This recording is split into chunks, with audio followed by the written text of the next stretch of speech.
नवरात्र व्रत की कथा ब्रह्मा जी ने बृहस्पति जी को सुनाई थी।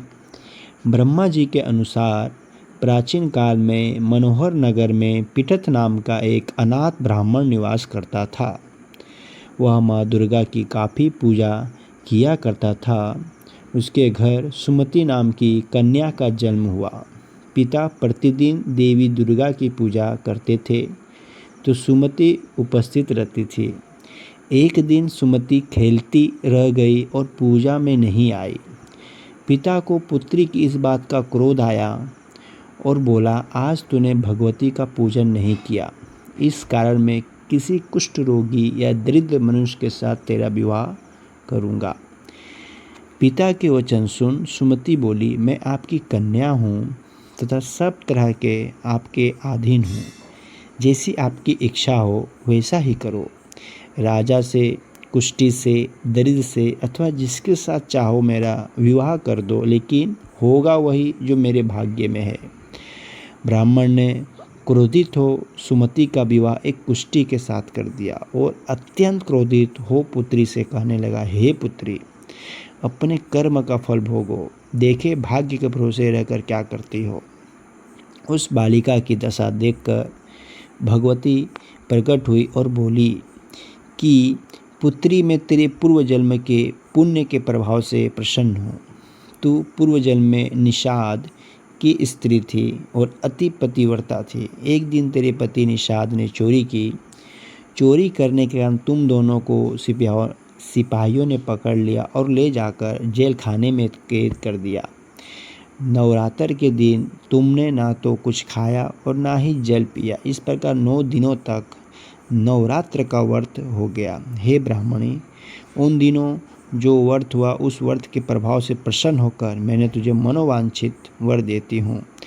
तुम्हारी जो इच्छा हो सो मांगो। उसने माँ से कहा कि माँ, मेरे पति को कोढ़ दूर करो। देवी ने कहा, उन दिनों तुमने जो व्रत किया था उस व्रत का एक दिन का पुण्य पति का कोढ़ दूर करने के लिए अर्पण करो। उस पुण्य के प्रभाव से तेरा पति कोढ़ से मुक्त हो जाएगा। तब उसके पति का शरीर भगवती दुर्गा की कृपा से कुष्ठ रोग से रहित हो गया। ब्रह्मा जी बोले, हे बृहस्पति, उस ब्राह्मणी की स्तुति सुन देवी प्रसन्न हुई। ब्राह्मणी से बोली, तेरे उदालय नामक अति बुद्धिमान, धनवान, कीर्तिवान और जितेंद्र पुत्र शीघ्र ही उत्पन्न होगा। सुमति ने माँ से कहा, भगवती दुर्गे, अगर आप मुझ पर प्रसन्न है तो कृपा कर मुझे नवरात्र व्रत की विधि और उसके फल का विस्तार से वर्णन करें। देवी दुर्गा ने उसे बताया, आश्विन मास के शुक्ल पक्ष की प्रतिपदा से लेकर 9 दिनों तक विधिपूर्वक व्रत करे। यदि दिन भर का व्रत ना कर सके तो एक समय भोजन करे, घर में घट स्थापन करे और वाटिका बनाकर उसको प्रतिदिन जल से सींचे। नित्य विधि सहित पूजा करे और पुष्पों से विधिपूर्वक अर्घ्य दे।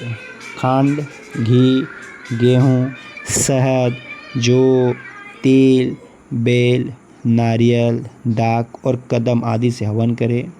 गेहूँ से होम करने से लक्ष्मी की प्राप्ति होगी। खीर एवं चमचा के पुष्पों से धन की और बेलपत्तों से तेज और सुख की प्राप्ति होती है। बिजोरा के फल से अर्घ्य देने से रूप की प्राप्ति होती है। जायफल से अर्घ्य देने से कीर्ति, दाख से अर्घ्य देने से कार्य की सिद्धि होती है। आंवले से अर्घ्य देने से सुख की प्राप्ति होती है और केले से अर्घ्य देने से आभूषणों की प्राप्ति होती है। इस प्रकार पुष्पों और फलों से अर्घ्य देकर व्रत समाप्त करने पर 9वें दिन विधि हवन करें। आंवलों से कीर्ति और केले से पुत्र की, कमल से राज सम्मान की और दाखों से संपदा की प्राप्ति होती है। इन 9 दिनों में जो कुछ दान आदि किया जाता है उसका करोड़ों गुना फल मिलता है। इस प्रकार ब्राह्मणी को व्रत की विधि और फल बताकर देवी अंतर ध्यान हो गई।